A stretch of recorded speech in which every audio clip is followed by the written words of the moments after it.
I see this article at Zero Hedge. I'm saying, oh no, not again this quick already. Not Wells Fargo again, taking advantage of its customers without them knowing again. No way. First of all, do you remember they were opening up credit card accounts in their customers' names, signing in, creating like fake Gmail email accounts to then finish the signing up process. And then because they didn't use the accounts or whatever would happen, they would get hit with late fees. The customer would. Hey, I got a late fee. Oh, well, we'll only help you with that. I don't remember opening an account. Well, yeah, you said you did about 7 months ago. Gosh, I don't remember that. That's because you didn't. We did it here. We needed our freaking bonus. Management was really squishing us with their thumbs like cockroaches, and we had to do what we had to do to keep our job. So we had to do that, right? Here's part 2. Completely different, but here's part 2. Wells Fargo. This is shocking. You just did that and got nailed. In just what? It's only been 3-4 months. Well, it was Zero Hedge here. Wells Fargo forced unwanted auto insurance on 800,000 borrowers. Things are just not looking good for Wells Fargo. If I was in, whatever regulatory body that has the authority, any of them, Wells Fargo, we are pulling your banking license. We are pulling every financial license you have. We are going to shotgun marry you off to somebody else. Too big to fail, my butt. You are going somewhere else. Matter of fact, we'll split up. Instead of the too big to fails getting more of the pie like they always do, we're going to split you apart in so many pieces, we're going to give you to the credit unions. We're going to throw the credit unions a bone. That's what I would do. 1 year after Wells Fargo was busted... Has it been a year? No, I remember reading. I thought this was earlier this year. Maybe it was a year ago. Not that was a long time ago. 1 year ago, or 1 year after Wells Fargo was busted in the biggest post-financial crisis scandal when Warren Buffett's favorite bank was exposed for fraudulently cross-selling bank products, including creating millions of credit cards and bank accounts to its customers that were never requested, and which cost the former CEO his job, Wells Fargo has just been busted yet again for another major scandal. The New York Times' Gretchen Morgenson writes that more than 800,000 people who took out car loans from Wells Fargo were also charged for auto insurance they did not need, and some are still paying for it, according to a 60-page internal report prepared by Oliver Wyman for Wells execs. The report, which was prepared by the consulting firm Oliver Wyman, looked at insurance policies sold to Wells customers from January 2012 through July 2016. The insurance, which the bank required, was more expensive than auto insurance that customers often already had obtained on their own. Wells Fargo automatically imposed the insurance through its dealer services unit. Its website says it has more than 4 million customers and provides a variety of banking services to 14,000 auto dealers around the nation. It says the company's lender-placed auto insurance may be considerably more expensive than insurance you can obtain on your own. The New York Times adds that such policies typically cost more than $1,000 a year, not counting interest. Customers could pay them in full or finance them over time. If a car was repossessed, the bank might charge a reinstatement fee of as much as $500, so a borrower could face $1,500 in charges. But it gets better. The expense of the unneeded insurance, which covered collision damage, has pushed some 274,000 Wells Fargo customers into delinquency and resulted in almost 25,000 wrongful vehicle possessions. Oh my God, this is going to be real good. The lawsuits and this is going to be unbelievable. And the cherry on top, among the Wells Fargo customers hurt by the practice were military service members on active duty. Oh my God, you scumbag piece of trash bank, you filth. And who was the CEO? The same guy. He's not anymore, but he was then. How much do you want to bet? How much do you want to bet? There'll be another story. Oh, you think the first one was bad when they were creating customer credit card accounts for customers that didn't know it? Oh, and then after that, a year later, we found out that they were issuing insurance and people were paying it, didn't have to, and then they repossessed cars because it was too high. And they, yeah, you think those are bad? Oh, here's a new one. Guess what they did now? This is the best we've got, folks. You supposedly live in the greatest, freest country on the face of the earth. You live in a country that has coined the term the American dream. There's no other country on the face of the earth that has the country name dream. You don't have the Russian dream, the Chinese dream, the Venezuelan dream. Matter of fact, that's a nightmare currently. But you have the American dream.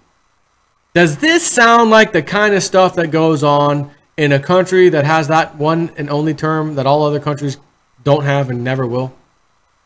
The American dream. Does this sound like those 800,000 people, or in this case, the 274,000 who got repossessed? How's their American dream working out for them? It gets better. The expense on the unneeded insurance, which covered collision damage, has pushed... Oh, we already covered that one.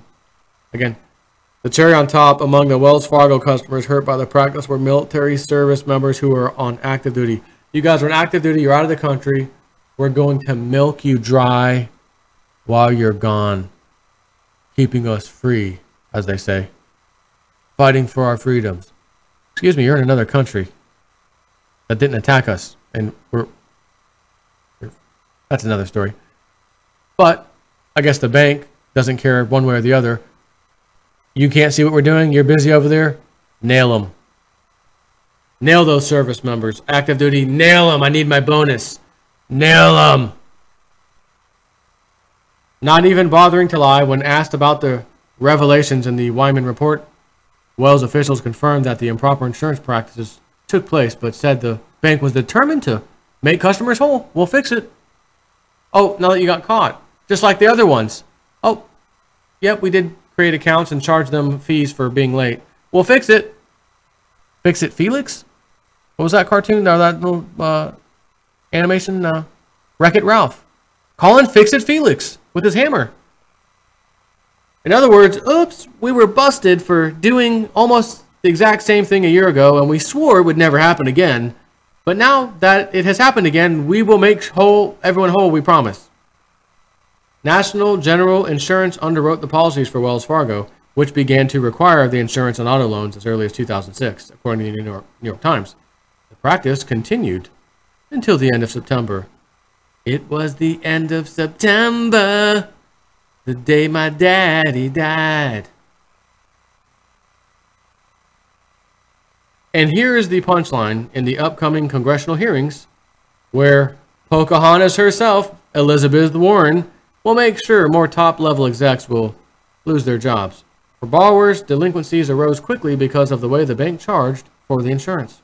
The New York Times gives the following example. Say, for example, that a customer agreed to a monthly payment of $275 in principal and interest on her car loan and arranged for the amount to be deducted from her bank account automatically. If she were not advised about the insurance and it increased her monthly payment to, say, $325, her account could become overdrawn as soon as Wells Fargo added the coverage. Which means what? Nail him with another fee. Overdraft. Bang! Double revision? No.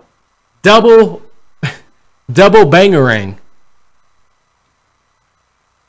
Wow.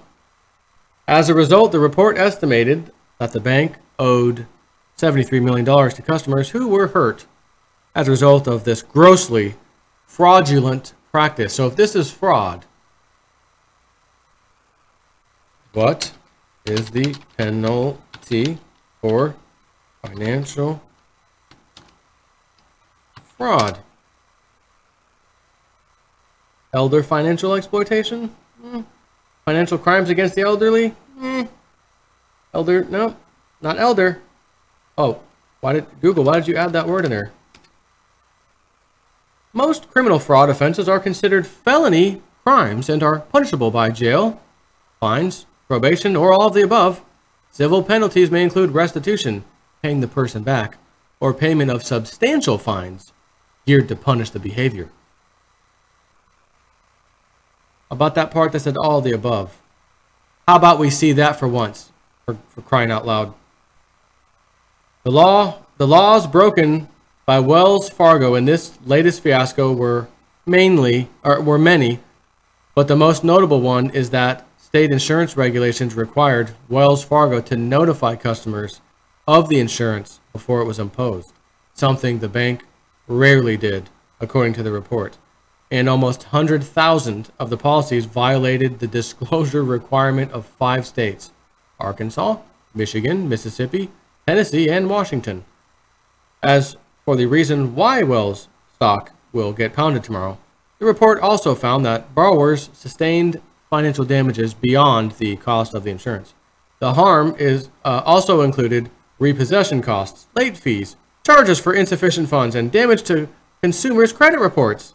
In other words, Wells has just opened itself to mass and open-ended litigation which could run well into the billions of dollars. The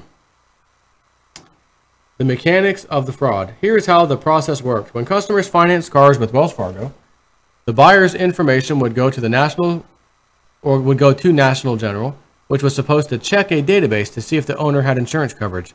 If not, the insurer would automatically impose coverage on the customer's accounts, adding an extra layer of premiums and interest to the loans.